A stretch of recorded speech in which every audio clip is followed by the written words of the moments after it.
Bonjour à tous, bonjour à tous. Bon, on rentre tout de suite dans le vif du sujet. On se retrouve aujourd'hui suite à l'élection de Trump il y a quelques heures. Ok. Donc pour rappel, on avait les élections américaines qui se passaient depuis hier matin. Ok. Les bureaux de vote ont fermé dans la nuit ici en heure française autour de 2-3 heures du matin. Il faut savoir qu'on a eu des retards puisqu'il y a eu des fausses alertes à la bombe dans certains États, notamment en Géorgie, ok, aux États-Unis, donc les dépouilles ont été un petit peu retardées. Pour revenir un petit peu sur l'élection, les sondages étaient très très très serrés jusqu'à la fin. Ok, on était à globalement 50-50. Voilà, personne ne savait vraiment au niveau des statistiques, je parle des sondages, si c'était Harris ou Trump qui allait être élu, ok. Personnellement, j'avais mon avis. Je pensais plus que ça allait être Trump. Voilà, pour des raisons politiques et économiques. Donc, comme vous pouvez le voir ici, Trump a été élu avec 277 grands électeurs contre 224 pour Kamala Harris, ok. Et pour rappel, il faut 270 grands électeurs pour gagner, ok. Donc on a quand même une victoire écrasante de Trump, même si les sondages étaient plutôt serrés, ok. On a eu déjà un soupçon pour Trump en début de matinée ici en heure française, ok, notamment quand on a eu les résultats des swing states. Donc les swing states, c'est les grands États aux États-Unis qui peuvent faire basculer l'élection dû à leur grand nombre de grands électeurs, ok, et notamment quand on a eu les résultats de la Pennsylvanie où Trump était favori, on a eu déjà quelques indices sur qui allait gagner, ok. Donc là, vous pouvez voir ici sur la carte. Les États en rouge, c'est où Trump était en avant, ok, donc était devant Kamala, et en bleu, là où Kamala Harris était plutôt devant. Ok, donc on a globalement quand même la plupart des États qui avaient mis Trump en favori.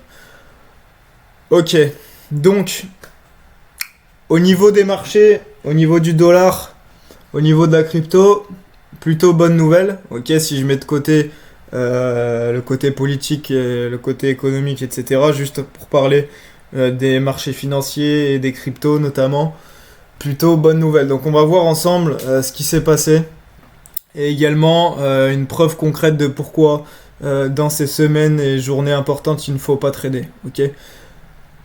Regardez l'euro USD, regardez-moi cette chute.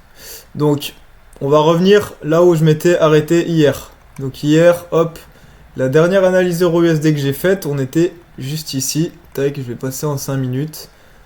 Non, je l'ai faite avant-hier, pardon, il me semble. Le 4 novembre, je crois. Je me rappelle plus si je l'ai faite hier ou avant-hier. Bref, je m'étais arrêté ici. Et pour rappel, donc là, on avait eu ce New Week Open Gap.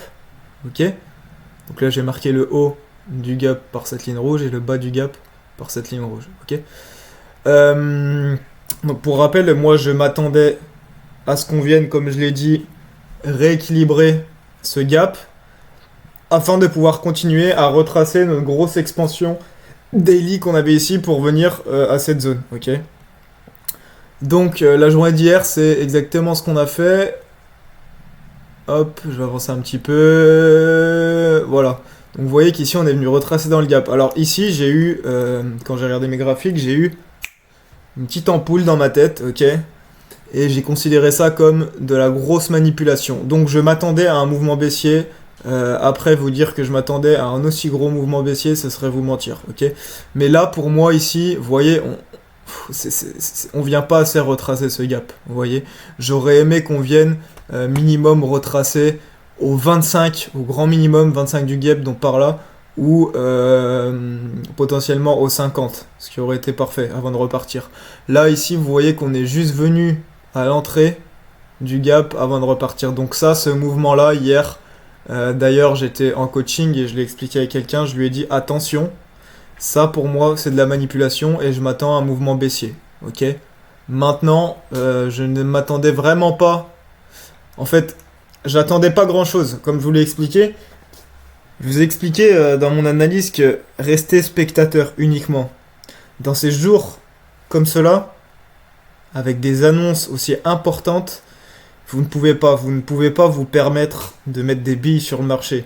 Vous ne pouvez pas vous permettre d'essayer d'avoir raison. Vous pouvez vous mettre des petits, voilà, vous dire j'ai une idée, ça va aller là, là, là, ok, mais ne mettez pas en jeu votre capital, ok, parce que vous allez le voir, ici le marché, comment dire, a fait ce qu'il voulait. Du point de vue technique, on n'avait aucune raison d'aller si bas si vite. On va le voir hein, par la suite ce qui s'est passé. Mais voilà, c'est juste pour dire que dans ces journées, dans ces moments de grosses annonces économiques aussi importantes, surtout aux États-Unis, ne tradez jamais, jamais, jamais. Là, vous vous faisiez exploser. Bon, à part si vous étiez devin et que vous preniez un short, sinon vous faisiez exploser. Donc on va voir, regardez ce qui s'est passé. Donc là, on était hier à 19h et vous allez voir que à partir. Donc voilà, donc là, ici, vous voyez, 1h du matin, on a eu les premiers résultats et notamment les résultats en Pennsylvanie où Trump était favori. Donc là, déjà, vous voyez cette bougie? Elle est énorme, ok? Donc là, moi ici, je me serais plus attendu à voilà, qu'on stabilise et bon, qu'on vienne retracer ce mouvement d'euphorie un petit peu. Mais vous allez voir que suite aux différentes confirmations de Trump élu, eh bien, on est venu très très très bas, ok? Donc là, vous voyez, c'est actuellement, on a tout cassé, ok? On a tout cassé ici, on a tout invalidé. Donc là, l'analyse, pour l'instant, est invalidée, ok? Je reste quand même haussier sur du moyen terme.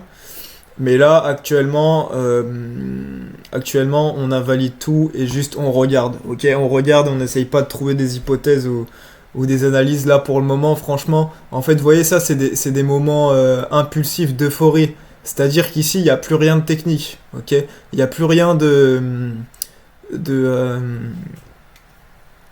mince, j'ai oublié le mot. Il n'y a plus rien de rationnel, voilà. Ici, c'est juste suite à la news de Trump, boum, on a eu une bonne nouvelle pour l'économie américaine. Donc, si on va sur le dollar a dû totalement exploser, hein, logiquement. Et l'euro, donc, a perdu de la valeur. Hop, si on va là, sur l'index du dollar, hop, en 4 heures, voilà, vous voyez que le dollar a explosé et a même ouvert en gap ici, cette nuit. Ok?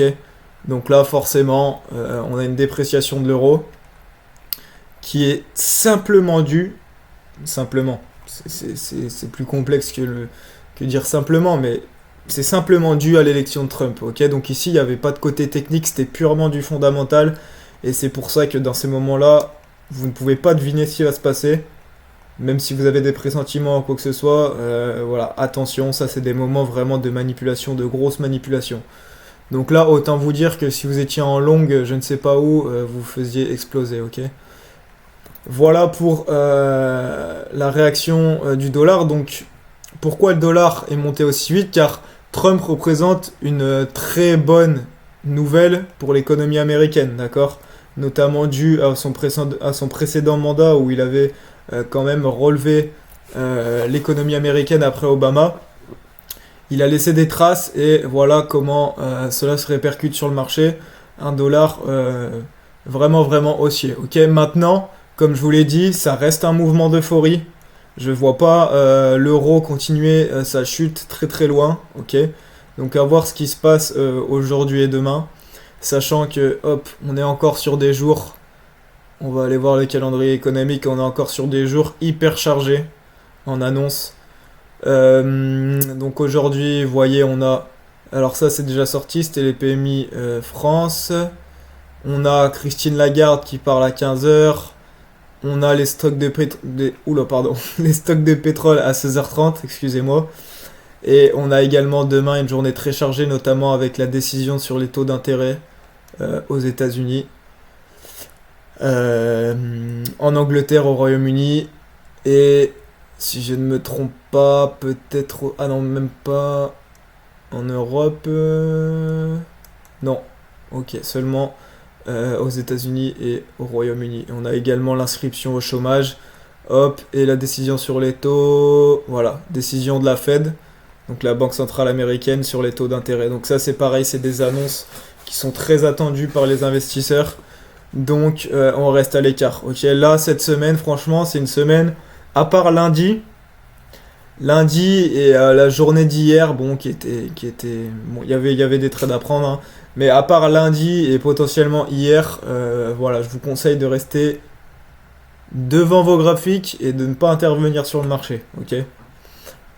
Voilà, on peut aller faire un petit tour au niveau du Bitcoin, donc qui vous allez voir a explosé également, hein, aujourd'hui. Hop, si je passe en 4 heures, donc vous voyez ici on a fait une très grosse impulsion, hop, de presque 10%, ok? On a presque 10% en l'espace de 4 heures. Donc très belle impulsion, on vient faire un nouveau ATH, all time high, hop, si je me mets en monthly, on avait actuellement le all time high qui a été fait en mars, pardon, mars 2024, juste ici, et là vous voyez qu'on vient de le casser et on a un Bitcoin actuellement à 74 000 dollars, ok? Toujours très optimiste sur Bitcoin. Je m'attends durant l'année 2025 à un Bitcoin autour de 100-120 000 dollars. Ok. Avec Trump qui passe, c'était vraiment l'élément déclencheur. Donc là, on sort de la consolidation qui a lieu depuis plusieurs mois. Je vais passer en weekly peut-être. Hop. Vous voyez, on consolidé ici depuis plusieurs mois. On vient sortir de cette consolidation, à voir si c'est une fake sortie ou si vraiment on va enclencher un mouvement bullish. Ok, mais toujours très optimiste sur le Bitcoin. Donc vous voyez que des événements comme ceci ont un impact très très puissant sur les marchés. Et voilà pourquoi, concrètement, je vous dis de rester seulement spectateur quand on a des interventions comme ça. Ok ? Est-ce que j'ai d'autres choses à vous dire? Pour le moment, je ne pense pas. On va surveiller EURUSD aujourd'hui. Pour rappel, ne tradez pas aujourd'hui ni demain. Même évitez cette semaine tout simplement. Laissez le marché digérer tout ça, reprendre son cours normal et pour pouvoir vous réappuyer sur vos analyses techniques, ok? Puisque là, on est surtout sur du côté fondamental. Vous voyez que là, l'euro, bon, il y a rien, hein, il y a rien. Même si on pouvait prendre une vente ici, attention, dans des moments comme ça, il n'y a plus rien de rationnel, ok? Donc juste apprenez à des fois être seulement spectateur. Je me répète beaucoup, mais c'est vraiment le mot, ok? Apprenez à visualiser sans forcément prendre position. Et voilà, patientez le bon moment, attendez que le marché digère tout ça avant qu'il reprenne son cours normal et pour potentiellement trouver de belles opportunités. Ok. De toute façon, je vais suivre un petit peu ce qui va se passer là, aujourd'hui et surtout demain avec les taux d'intérêt. Et puis je vous tiens au courant, on refera une analyse ensemble et s'il y a des informations supplémentaires, je referai une vidéo. Ça marche? Allez, je vous souhaite à tous une excellente journée et on se dit à la prochaine. Ciao, ciao.